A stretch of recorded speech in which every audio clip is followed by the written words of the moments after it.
Hey family, you're watching the Media Minds on AMEZ TV. I'm Pastor Eldrin Morrison, pastor of the Shaw Temple AME Zion Church here in Atlanta. Listen, if you are ever in the Atlanta area, I want to invite you to visit Shaw Temple here at 8 a.m. and 11 a.m. each Sunday morning. As you can see, we're in the midst of a major renovations project, and we would love to have you here at our newly renovated sanctuary.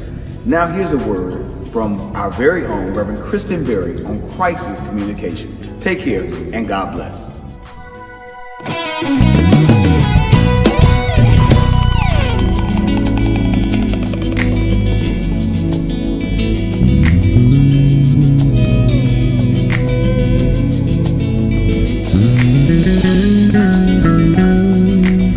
Hello, my name is Darin Kent, and I am coming to you again with another edition of Media Minds, where we give practical tech and communications tips with the ministry of media in mind. Listen, we are excited to come to you today and to bring you the professionals that are working across our denomination, one of them being in the form of Reverend Kristen Berry. She's with us here today, and I can't wait to bring her on. She is an author of Say It Louder for the People in the Back. That's a practical guide to help churches craft effective communication strategies. She is also the owner and founder of Berry Communications Consulting Services, LLC. She's a mother. She is a sister girl. She is a child of God, and we are bringing her on now to have her expound upon all of the great work she's done across our denomination and outside of our denomination to dive into communication strategies for the local church and beyond, and to just give us some practical tips and tricks and chop it up with your boy here on Media Minds. Reverend Kristen Berry, come on. How are you today, sister? DK, thank you so much for that awesome introduction. It is a pleasure to be here with you. Listen, I've seen you from afar. I wanted to actually have this conversation with you in public a long time ago, and I kept telling you, I was like, I'm ready, come on. Right, let's chop it up. Let's talk some communication. So now we get to have this communication in this platform on AMEZ TV, which is a communications platform for the entire denomination of the AMEZ. Kudos to you, Lord. Listen, I mean, there's a lot of people working behind the scenes on that. Kudos to God on that one, because that's right. It's being fueled by him every single day. But listen, our board chair, Bishop George D. Crenshaw, and where our new board chair's vision will inevitably be in lockstep with, has just been, how do we get this word out for a digital world, right? In a digital space.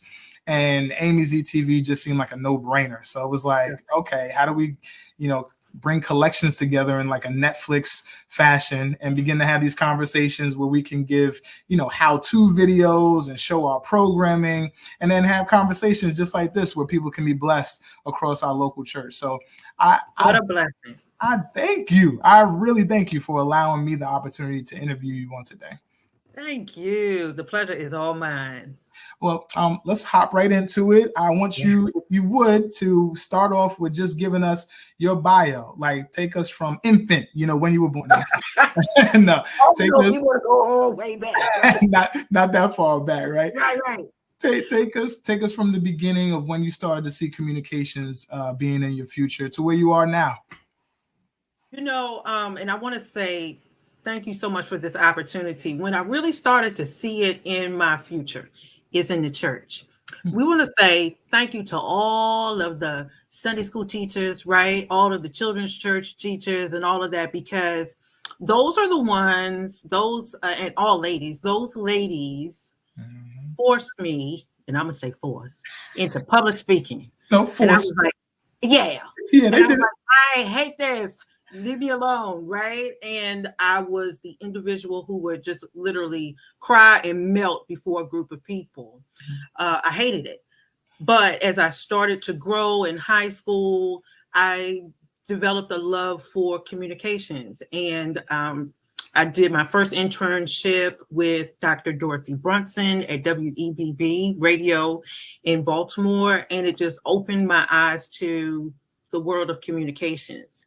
I love public speaking. I majored in communications. I went to Johnson C. Smith for my bachelor's and then went to Howard University for my master's. I worked in radio. I worked in TV news. I worked in public television. I enjoyed it, but to a point, it can kind of get a little cutthroat. And, working as an assignment desk editor in Baltimore, it kind of got to the point where we were just chasing dead bodies. We were going to the funerals. Wow. And, chasing the dog stuck in the drain. Wow. And I said, well, this is just not me, Jesus. What else do you have for me? And I moved on to public television. Public television is a breath of fresh air. It's different. You got your children's programming and things like that. But upon my move here to Georgia, from Baltimore to Georgia, I wanted to do something different. I loved communications.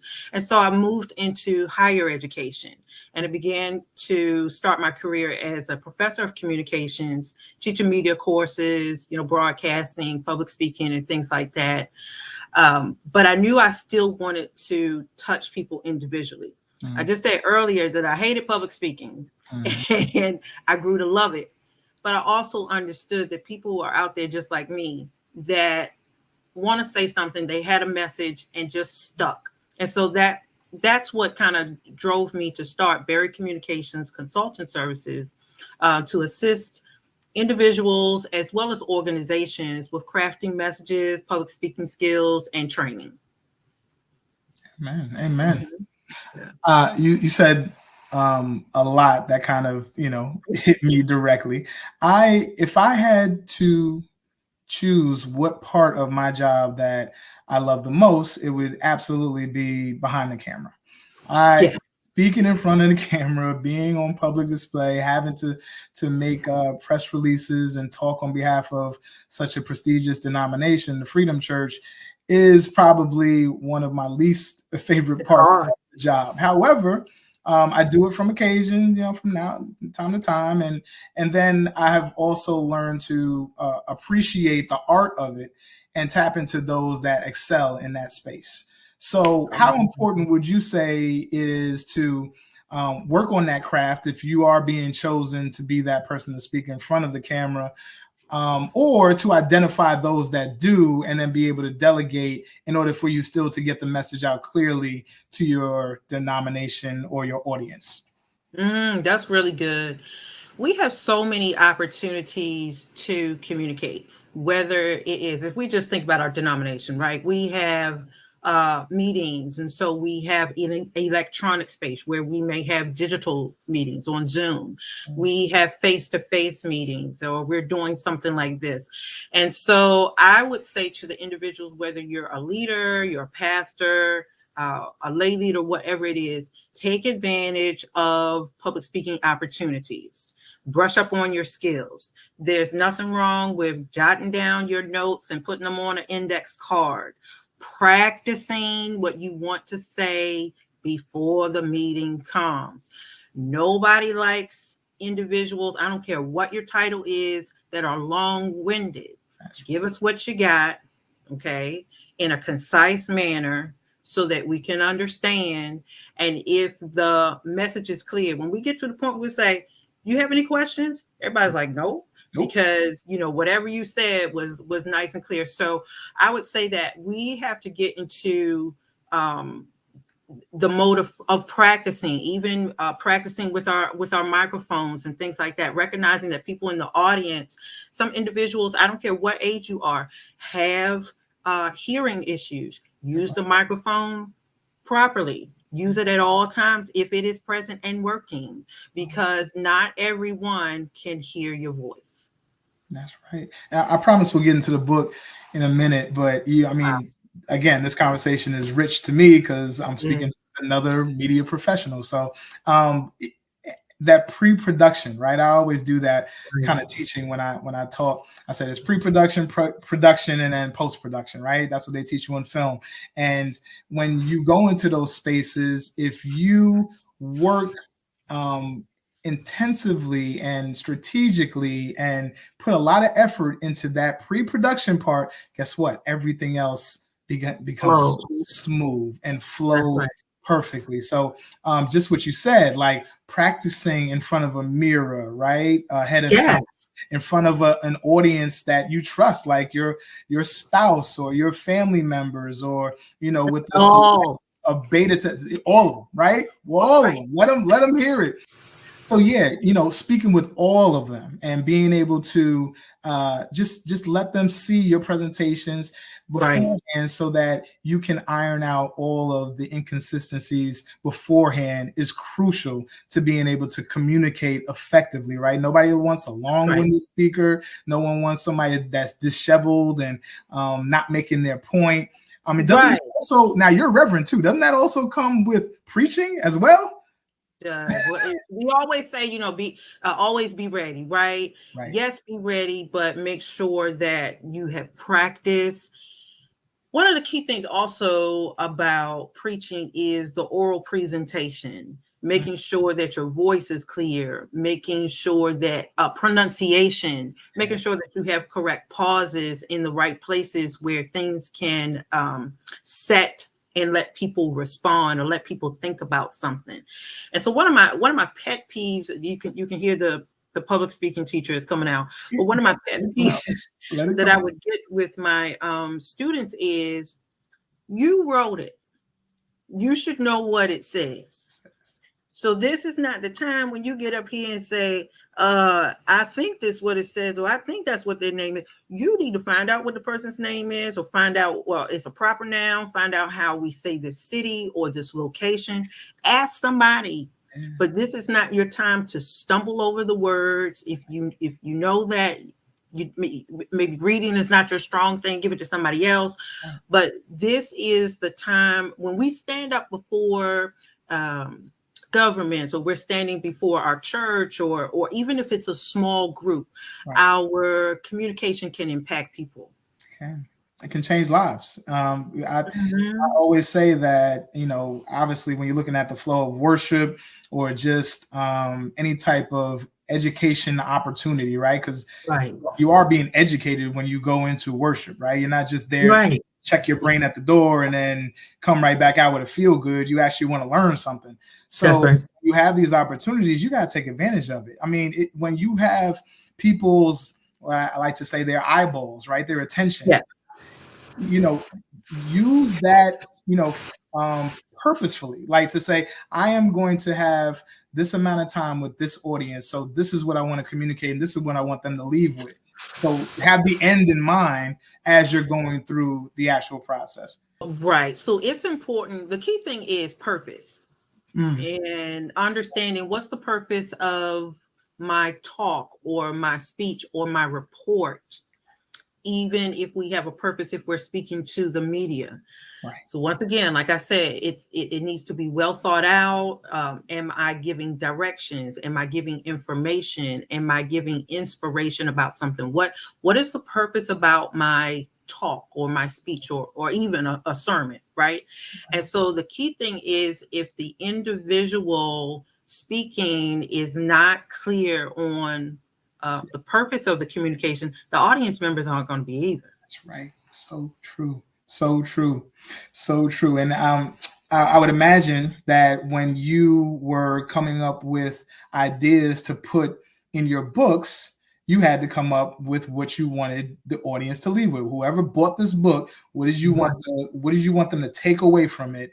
from beginning to end, right? So Exactly. you had to make a plan, and then that plan had to be laid out and then executed and then expounded upon throughout the book. So, I mean, you have one that's on fire right now. Say it loud for the people in the back. A guide to help churches craft effective communication strategies. Listen, take us through. That's right. There it is. Show it off. Show it off. That's right. Now, if you didn't have one in your house, I would be a little worried. Yeah, worried now. That's right. You better have it right there. And you're an author of multiple books, right? Is that this one? This is the first one. Okay. Well, yes. Okay. We're gonna speak it into existence. Hey, prophesy. We will receive that. Yeah. Okay. So take us there. Just the how it was laid in your spirit to actually write a book to go to that extent, and then the process of building of laying out a book from beginning to end. I don't think many people understand what kind of a process it is to actually publish a book. It's so true. This book actually was, I'll say it was born from a seminary project that I did. So I graduated from ITC in 2018. And my final project, so to speak, was supposed to be something that would assist the church, but be practical.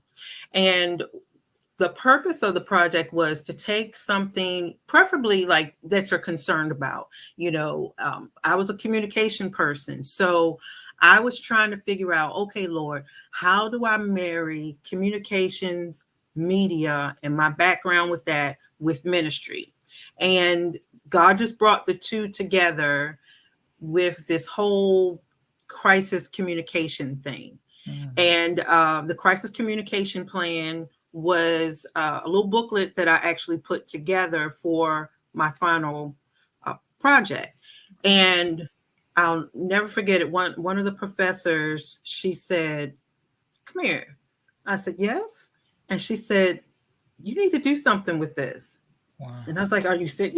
Just stop, stop playing now." Right. She said, you really do. She said, "You really need to do something with this." She said, "You need to publish this. You need to make it a book." Wow. And from there, that's where I just really kind of took off. So I worked with one of my line sisters, a soror, Miss Tiaya Smart Young out of New York. And she's an editor and a writer. New York. Yes, New York. Yeah. And she really assisted me with the planning. I had all of these ideas. I had the crisis communication part, but she said, "You know what? You got to add some more. This is not enough." So I started with walking people through what is communication. What is it really? Right. How does your church communicate? How do you communicate to your environment? So external and internal communication. Right. How do you talk about your vision and mission statement? Do people even know what it is? Do you have one, and is it old and decrepit? So that's where the book, I guess we could say, was born from, that project from seminary, and I just kind of continued to add to it. That's amazing. That's an amazing story. And God speaks through everything, right? So he absolutely spoke through your professor at the moment, and that led us to this moment right now, where the book has been out since December 2022, I believe. Is that what I read online? Yeah, that's correct. Right. And it's so it's 80 pages in length. It's a pretty short read. Right. Again, here we go. Communication. Waste no words, right? Straight to the point. Tell you what you got to get, so you can have the message and begin to implement it effectively. Talk a little bit about what it is to have a communications crisis. Like, what's the definition of that? And people have heard crisis. We've heard about communication. Now you're marrying the two together. Define that for us.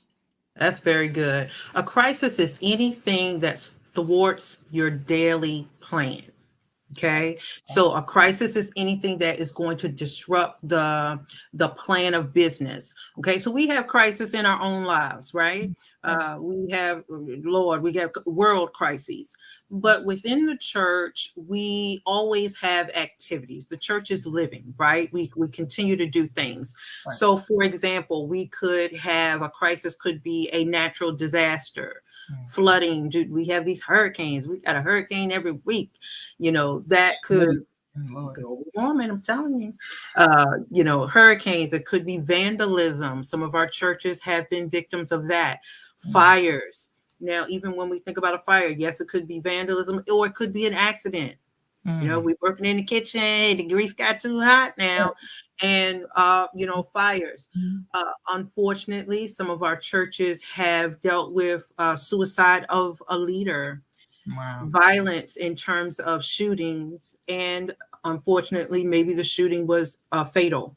Domestic violence situations. And even, simple, I don't want to say simple, but things that people don't think about, like bus accidents or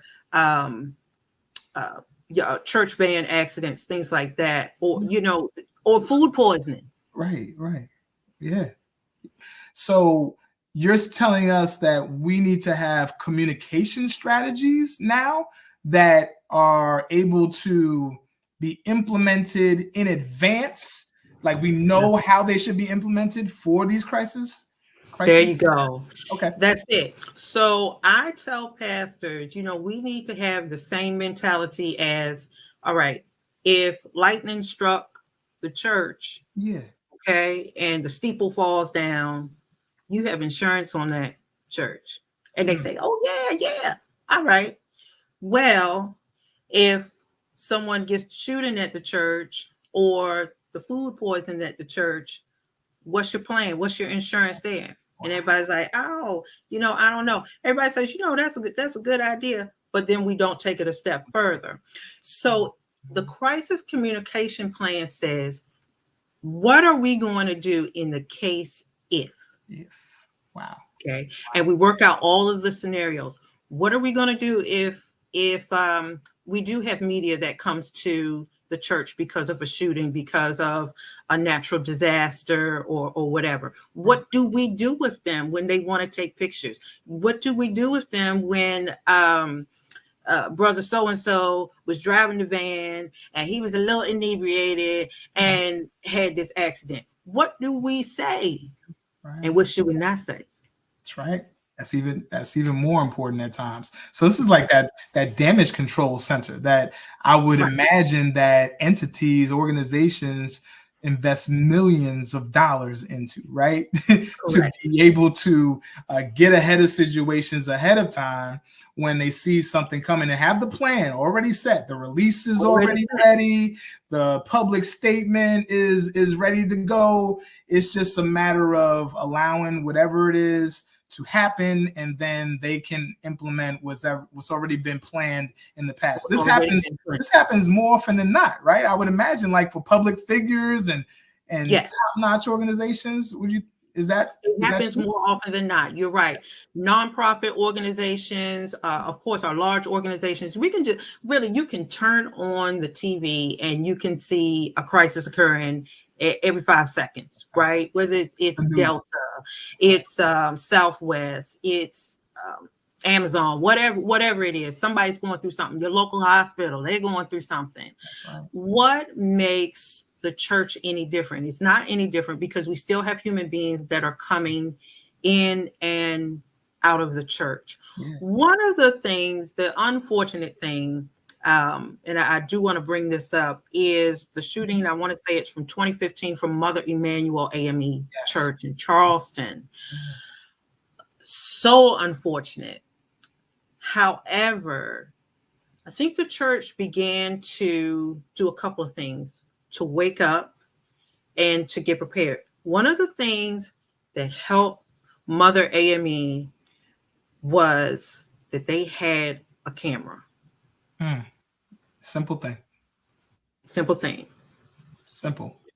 now we could identify the suspect. Right. Mm-hmm. Yeah. Just simple things like that. And so even within this guide, you're not giving this outlandish ideas or anything like that. You're going to basics, right? Like you said, basics. Like just making sure there's a camera that is 24/7, that is in an area that has a wide angle view that can allow you to begin to identify anything suspicious happening off the clock. In and out. Right. So what are some other things that are inside the guide that you recommend to combat communications crisis? Yes. So here's the key thing. Who should be on the team? Ooh. Right. So we need a crisis communication team. So we got this plan, right? But the whole church doesn't need the plan. If you have 100 folks church, or you have 1,000 folks church, all of them don't need to be on the plan. No, they don't. So the book walks you through who should be on it. First and foremost, we know the pastor is the head of the team, of the crisis communication team. Right. Now, as we walk through that, we say, well, how many people should be on the team? My suggested number is 12. Okay. Why is that? Disciples? There you go. There's a reason for 12, or we think about the dozen. It's just enough, right? Anything over that, we think about, 12 is like a good little team. Yeah. Okay. Yes. Anything over that, you got too many folks talking. Then when we're getting together in this heated situation, so-and-so saying this and so-and-so saying that, and so on and so forth. But within this 12, these are specific people. So let's say maybe you're head of your trustee board, steward board, maybe you have an IT ministry, that person needs to be there, an administrator, maybe that person needs to be there, your communication department leader, they definitely need to be on it. Maybe you have a lawyer, they need to be on the team. Okay, so these are specific folks, not I'm going to choose my cousin because I want my cousin. There you go. No. Hey, we laugh, but that happens sometimes. It shouldn't, but the nepotism is crazy out here when it comes to some of these decisions at the higher level. So you're saying, look at your leaders that you should have already selected, your trustworthy, competent officials that are navigating the inner workings of your organization or your church, and then be able to bring them into another world to think of how we combat issues when they come up before they happen, like getting ahead of them. The entire thing is pre-preparation, pre-recording, pre-production, right? That's what this is. I love it. Well, and let me add this also, DK. With the team, so let's say we have our 12 people set. Yeah. There may be individuals when the crisis arises that we may have to add. For example, let's say something happened with the youth department and something happened with the little kids. Right. So we might need to add the youth pastor. Might have to. You might have to. It's only right. Only makes sense. Now, would you add them just for this one incident? Just for this incident. Just for that incident. So you might have a core group, and then there are others that you add for case basis. Case basis. Right? Okay. That's right. All right. Well, that's amazing. That's an enlightening concept, and I hope that people that are watching right now don't only hear this, but actually take this information back to your leadership in your church, bring it to your pastors, and guess who you need to contact? Guess. That young lady right there. She does this for a living, y'all. She has Communications Consulting Services, LLC. And this guide, she has worked with churches already. Now, tell us, give us some examples, some of the churches that you work with, if you're allowed to do so, because it might be sensitive. But those that you're allowed to share with us, we would love to hear who you've worked with and what you've done inside these local churches, inside Zion and outside Zion. Very good. I will not name churches. I'll just name the subjects that I have worked with them with. It's a lot going on with churches. I'll just say that. I've worked with churches dealing with embezzlement issues, disgruntled employees, domestic violence issues where a partner came to the physical church, to start stuff. We'll just put it like that. Yeah. Pop off. And it really jarred the congregation. Mm. Working with a church regarding some false allegations. So the gamut can just go long and wide. And I just want to say, if you're watching, you're a church leader, you're a pastor, and you think, oh, well, that can't happen to me, just keep on. We turn on the TV. It could be something as simple as a snippet from your sermon. It could be something that's, we watched Pastor Keon, something, just a snippet from the church service. And somebody, we all have phones now. That's right. We can all see it in real time. And we took 3 seconds from your sermon you said, I don't care, or whatever. And then it blew up to something totally different in which we have no context. That's right. And it can become it may not be a TV thing. It may not be a thing we hear on the radio. It can form its own life on social media. That's right. Where it's shared, it becomes a meme, it becomes a joke, or it becomes something, a soundbite that may hurt a certain group of people or a minority group. So I want to caution pastors to jump on this, because, sometimes we think, oh, that can't happen to us, or we're out here in the rural area and it's just, seniors out here. Nobody's bothering us. Yeah, okay. Nothing further than the truth on that one. Further from the truth on that one. Look, right. I have, there have been multiple situations that have happened in my career. Not me personally, but just, that I've seen with working with these churches. Yes. And, when I look back at it, I'm like, you're right. Exactly what we're talking about today. There was no plan. It was all reactive. Every aspect of it was, okay, scrambling, trying to figure this out. And then, not to mention the time and the resources and the money that have to go into being able to fix it. If you work now, am I right in saying that? If we work on this ahead of time and we have our plan, don't we save money and time and resources and all? Yes, you can. Yes, you can. Because DK, some of the things that occur after the incident that the church will respond to, we respond in ignorance. We get on the camera and we say too much, right? Or we say too little,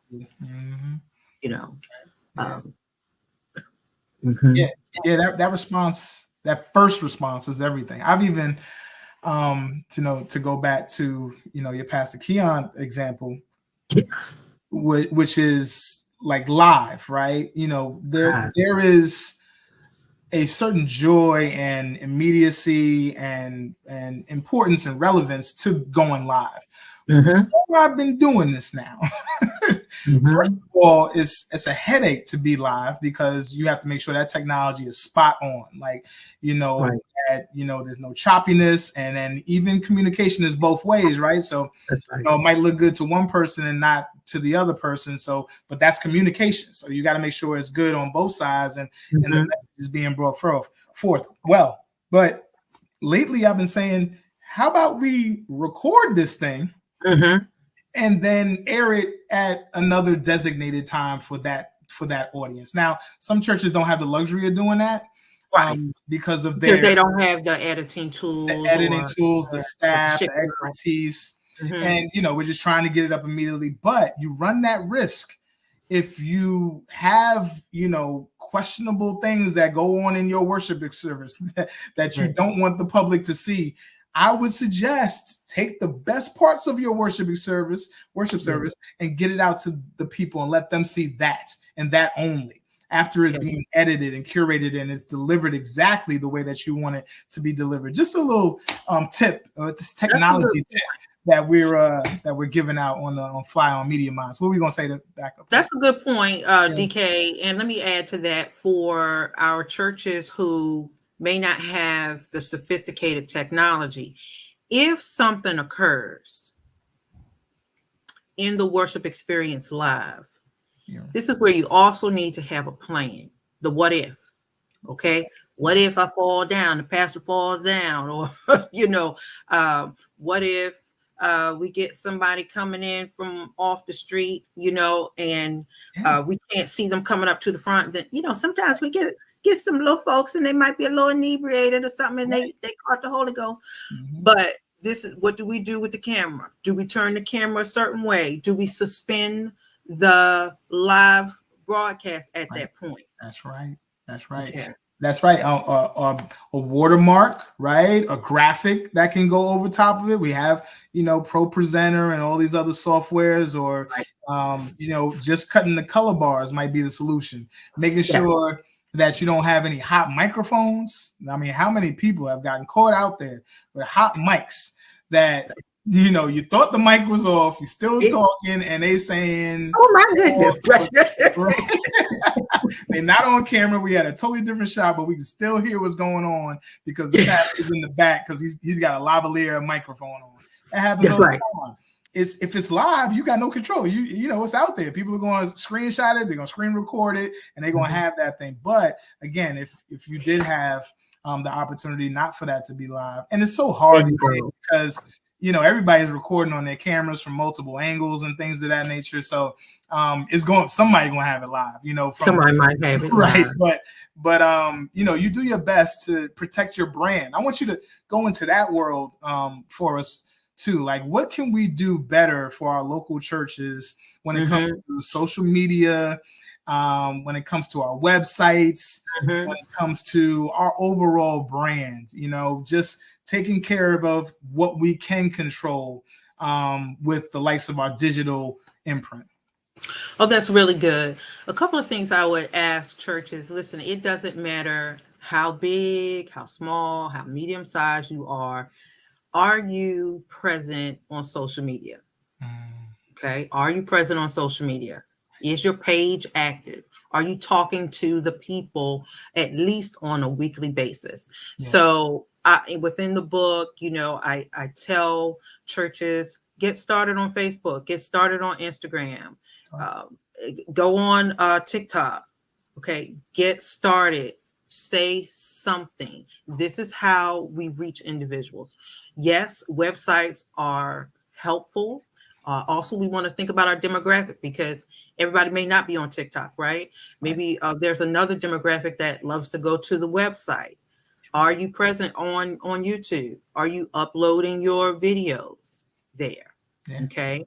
When it comes to also getting the word out, making sure that you utilize what's free.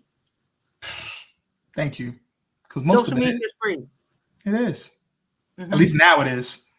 Now who knows what's going to happen in the future? You got, a lot going on Twitter right now. You never know. But you're right. It's free right now. No, I didn't even bring up Twitter. That's a whole nother animal. A whole nother animal, right? You ain't lying.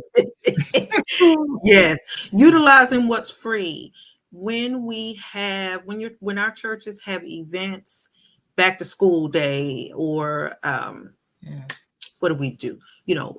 Blood drives, things like that. Contact your local media because this is the thing.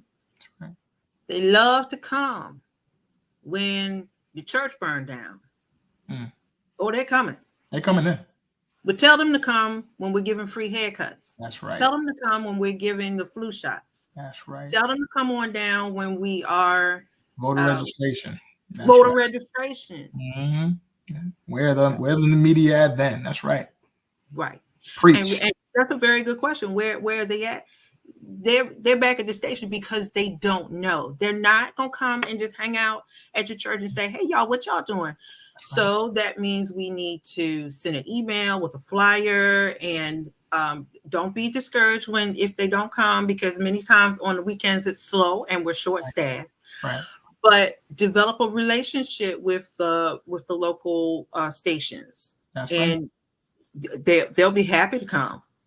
They certainly will. I can speak as one of them. I am been tasked as being the editor-in-chief. Thank you for the re-election from the AME Zion Church for another 4 years. And listen, that's exactly true. So I've been, traveling the church, and the notion that you can't get anything in the Star of Zion, or we're just pumping out the narrative that we want to have out, is completely false. We want your news. Let me speak again right at the camera. We are looking for your news in the Star of Zion, in this paper. I am simply a steward over it right now. I am receiving all articles. It is free of charge. There's no charge on it. And you can get whatever you want out. Just hit that publishing tab at the top of the Star of Zion page. You know that tab, right?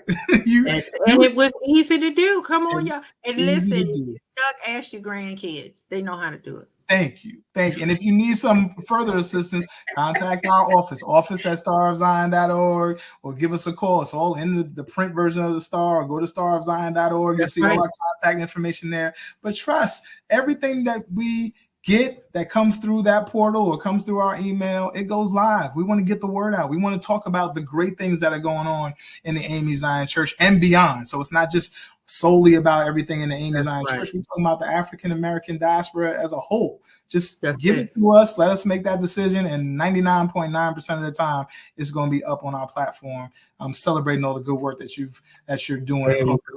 So listen, we're coming close to the end, but I want you to really talk more about the services that you offer with Berry Communications Consulting Services. I know it's more than what we spoke about in the book. So just take us through everything that is under your tutelage in that organization.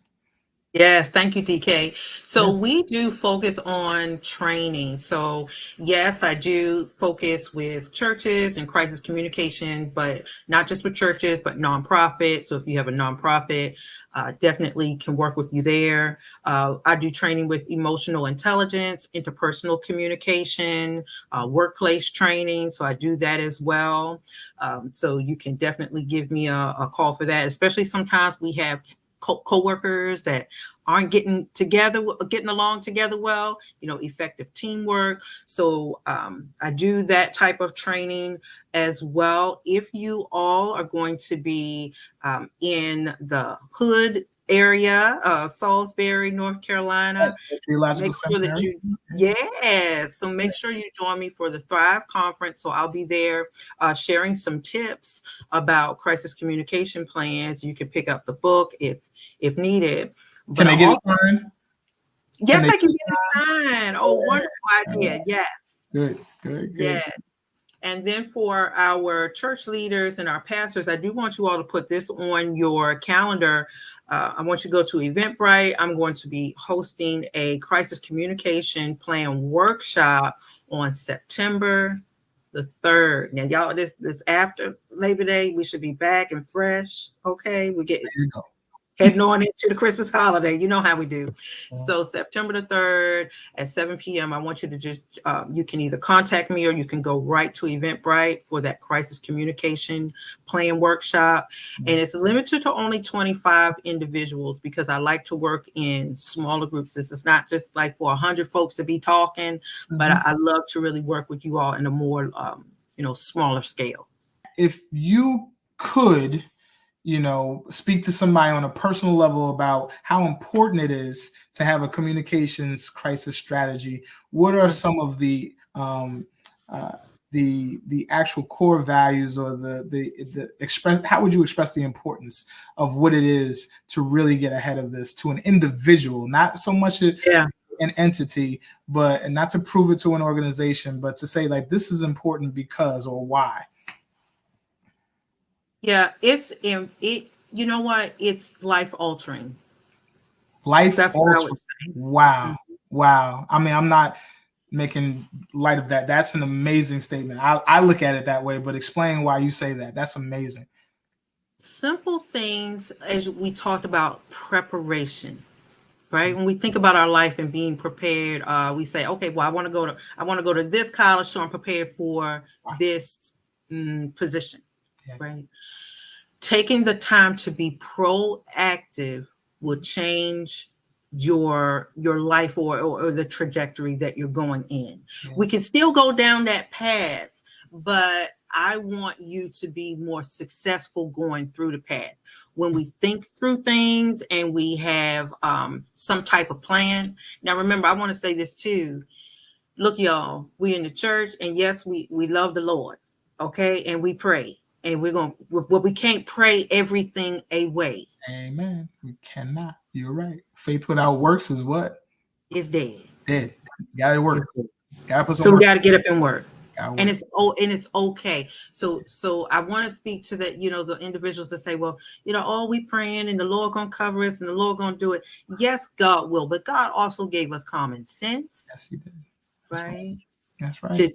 To think about things and to have strategy for things and to also bring God on board. That's right. If it happens. That's right. That's right. If and when. I mean, it will happen. You're gonna have a crisis. Something's going to happen at one point or another. So it's just best to be prepared for it. You're right. We do too much in our church and in the church as a whole of just allowing things to happen and working in a reactive state of mind. I think we just do that with everything. And the more we begin to become proactive with our decision making, I think the better it will be for our future and for our children's future. So if it's not us, I think if I had the chance to speak to anybody one-on-one, don't do it for you. Do it for your children. Do it for the children. I look at my life right now. I'm doing it for my kids. I'm making sure that I'm better so that they can see better and then do better. So I listen, this has been such a blessing and refreshing for me to be able to finally have a one-on-one with you. You're going to be in our area soon. I'm in Charlotte. You're going to be right down the road in Salisbury in a week or so. So I think I might be able to swing on by, but even if I don't see you there, we're definitely going to be linking up in the very near future. Thank you so much for this, Reverend Berry. I am so excited. Thank you for this opportunity. This has been wonderful. It really has been wonderful. We got to do a part 2 or something like that in the future when you come out with your next 5 books, right?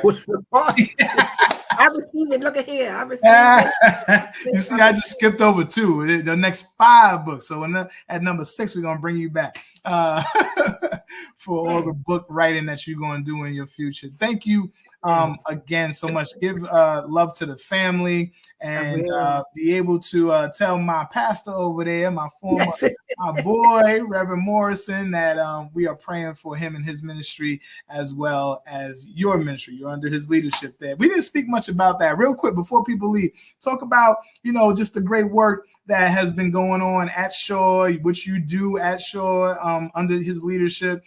Anything communications wise, or is it strictly another part of ministry that you work under at Shaw Temple? Yes, I do. Well, being a minister or ordained elder, working with the usual things that ministers do, worship leading, communion, those type of things. But yes, I do work with our communications team. I work with your awesome cousin, Miss Paula Woodson. Big shout out to Paula. Yes. All right, wonderful. Well, listen, again, this has been Media Minds. We've been here with Reverend Kristen Berry, and it has been such a pleasure. Thank you all for joining us on this evening. When you see this is being pre-recorded. Thank you all for looking at this and viewing this on AMEZ TV. Again, we're on all platforms right now, so you can download us on your iPhone, download us on your Android. You could watch us on tvOS or Roku or Fire TV or anything like that. You can see us live, and you might be doing that right now. So we encourage you to keep on doing that.